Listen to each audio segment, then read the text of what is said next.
विगत 3 दिन है 59तम डीजी और आईजी कॉन्फ्रेंस जो आम भुवनेश्वर सहर में अनुष्ठित होता आज ता विधिबद्ध भाव में संपादन होती। माननीय प्रधानमंत्री एवं माननीय गृहराष्ट्र मंत्री MOS होम उभय गृह मंत्री एवं नेशनल सिक्यूरीटी एडवाइजर ठार आरंभ करी समस्त पुलिस ऑर्गेनाइजेशन रो मुख्य समस्त योगदान करथिले।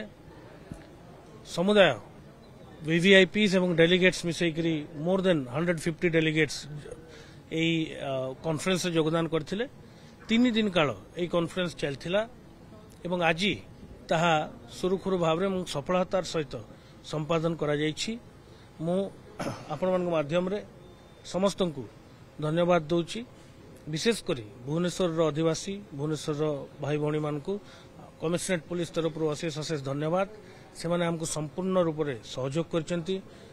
मीडिया रो समस्त मोर बंधु मान को मध्य धन्यवाद। से माने मध्य हमको विगत गोटे मास हला आम जिते प्रस्तुति करूँ से समय हमको संपूर्ण भाव में सहयोग करचंती एवं सर्वोपरि पुलिस डिपार्टमेंट रो समस्त अधिकारी right from officers to a home guard से अक्लांत परिश्रम करचंती विगत गोटे मास धरिकी जमती एते बड़ इम्पोर्टेंट सेंसिटिव आउ एते महत्वपूर्ण सम्मेलनी आम सहर रे होउथला। एटा आम पई गोटे चैलेंज मध्य थिला एवं आमे समस्तंकर अक्लांत परिश्रम रे महाप्रभुंकर आशीर्वाद रे आमे ताको आज सक्सेसफुली समाप्त करछु। धन्यवाद।